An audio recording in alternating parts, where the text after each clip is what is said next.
అయిపోయి కూర్చున్నారు ఎండలిగా.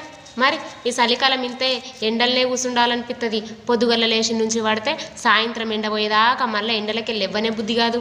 ఎండ ఎటు జరిగితే మనం అటు జరుగుతుంది. ఏం పని అయ్యే బుద్ధి అయితే లేదు. ఈ చలికి బట్టలు విండ బుద్ధి అయితే లేదు, బాసనలు దోమ బుద్ధి అయితే లేదు. నీళ్ళు ఎట్లయితున్నాయి మరి, బరిపి లెక్క అవుతున్నాయి.